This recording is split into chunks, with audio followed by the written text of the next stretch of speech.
Hello, I'm Reese Ward. I'm a driving instructor in Sheffield and Chesterfield. These videos is because obviously the cost of living are going up and I know driving lessons are very expensive already. It's stuff that we can't really do on a lesson because we don't really have enough time, and obviously we need all the equipment as well. But luckily enough, I have most of the stuff myself, and I've done quite a lot of stuff on bits and pieces on my cars. As most of my students already know, I do like working on cars, I like fixing them, I like driving them, and I also like doing other stuff. So I do have other projects that I do that a lot of some students are interested in, so you might be able to see some of them videos too. One plan is to try and give a lesson at least once a month through video, something to help along, i.e. changing wheels, doing trailer changes, and just bits and pieces that you don't really get during. Also, I'm in the car that obviously we're going to be doing the lesson on today. It's a Ford Fiesta ST Mark 7. It's a 180, sorry. No modifications, not quite a standard car. Nice and simple to work on too.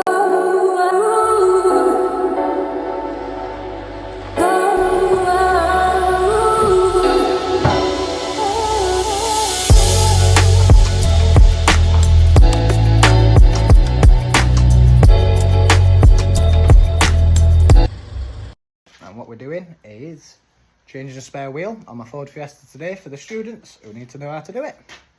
Back with you in a sec. So today's video, we don't need too many tools. We need a jack, which is this big red thing at the back. We need a locking wheel nut. Not all cars have them. Make sure that it's the right one. I've also got a chock and a breaker bar ready to take the wheels off. So these chocks are quite simple things. You want to take it, open it up, and there's a little lever behind it, and pull it out. So it locks it into place. You want to go to the opposite side that you're working on and put it under the back wheel. Just about there. So the reason why we don't jack it up yet is because we need to crack the nuts off first.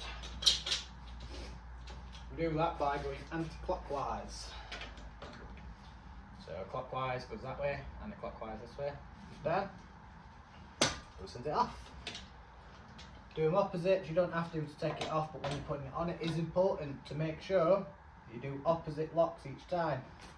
Brings the wheel on equal, so it stops it from wobbling, and if it doesn't go on right, it might break your bolts and you will break and fall off. Another one cracked. Shouldn't take too much. Last one off. And then for the last one, I need my locking wheel nut. Only goes on one way, so you might have to put it on, give it a spin, and it should drop in. Once it's dropped in, you can pick it up. And this one definitely shouldn't be too tight, so you should just have to give it a little bit of a pull and it should come off. Now we're ready to jack the car up. We're going to start jacking the car up. You just want to get it just enough off the floor that you can take the wheel off. Take that off just in case. So I can see that it's just off floor a little bit. Go one more push. Pull that up and out of the way. So there's not actually any reason to take this wheel off. It's basically just for a lesson, so students know how to change it. I would normally explain that the spare wheel would be in the boot. This car, however, does not have a spare wheel.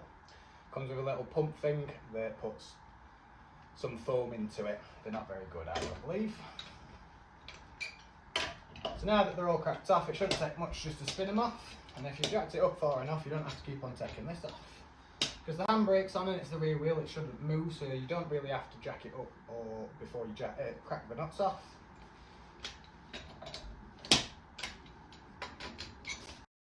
Because it's the rear wheel and the handbrake's on, you don't always have to jack it up before you crack the nuts, because the handbrake holds the wheel. But it's always good to do it just in case. They all seem loose now, so if you need to, you can just spin them off.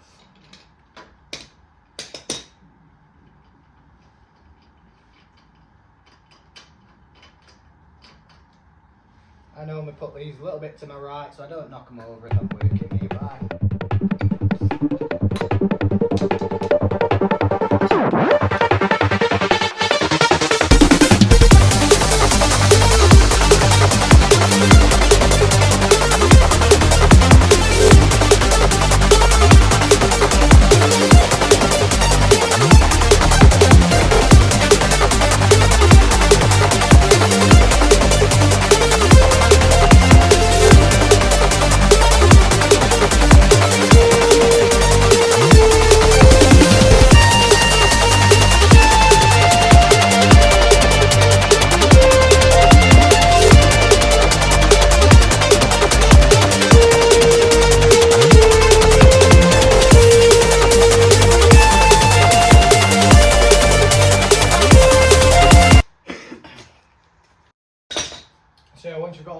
off sometimes, depending on how long the wheel's been on for. You might have to give it a little bit of a hit, or get yourself a rubber mallet so you don't damage your alloys. But as you could just see there, it's nice and loose because this wheel went off that long ago. I've just had some new tyres put on. So when you're taking it off, try and make sure that there's nothing underneath. You don't want to try and trap your fingers. Grabbing the rim, depending on where you can grab it, just pull it off and it should just drop onto the floor. Then take your wheel out of the way. Obviously if there were any damage to it or anything like that, this would be why you're changing your wheel. Obviously you might have to lift it out of your boot, but make sure that you check the tyre pressures before you put your tyre on, just in case it's ever so out. Normally do tell my students to try and keep a pump in the car. Makes it a lot easier if you ever do have a slow puncture. You might just be able to get yourself down to the garage to get it fixed properly.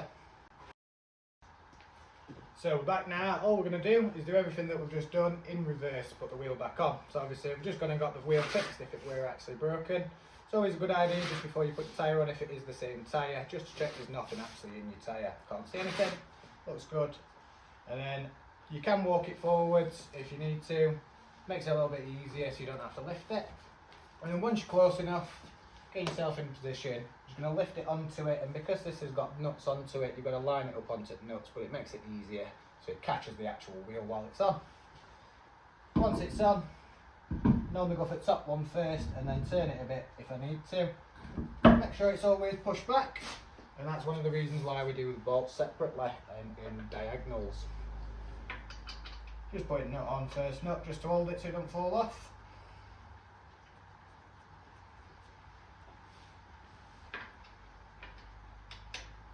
Doesn't matter how you do them at first, just get a couple of nuts on so it don't fall on you, so you're not going to hurt yourself. So I've got my locking wheel nut 1 and one more nut to put back on. Make sure that's back in its right spot, as soon as I've just dropped it. I'll try to put it on the wrong way.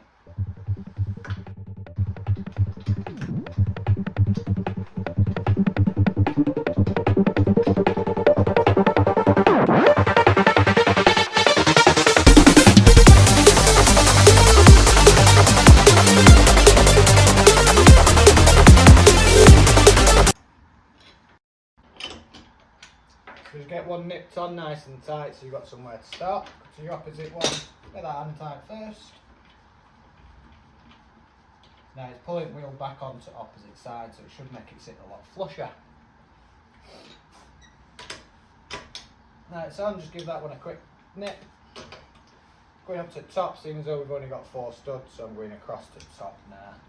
Just giving that a bit of an hand tight. Bit hand tight now, just get them all hand tightened up.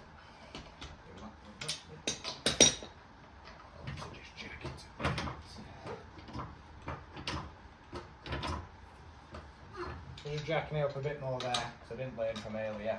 I could have just done that and made my life easier.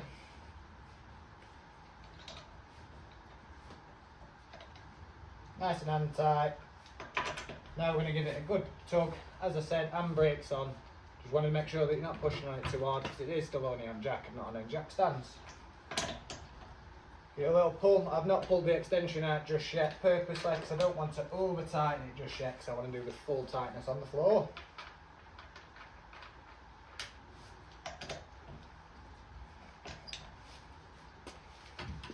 So when we're taking jack down, make sure that it's in upright position, because sometimes it can mess up with pistons.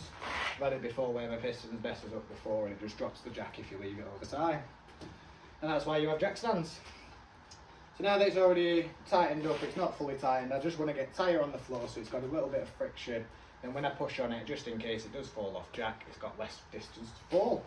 So just laying it down, it's now on it, tighten it back up to catch it. As I mean by catching it just before it fully extends and takes all that weight off the back of it. Now that it's just touching floor and it's a bit safer, I'm going to take it. I don't want to put too much weight into it. The Newton meters is meant to be torqued, but I've never had a wheel come off me yet. My cousin, however, has. Maybe you'll meet him one day in a different video.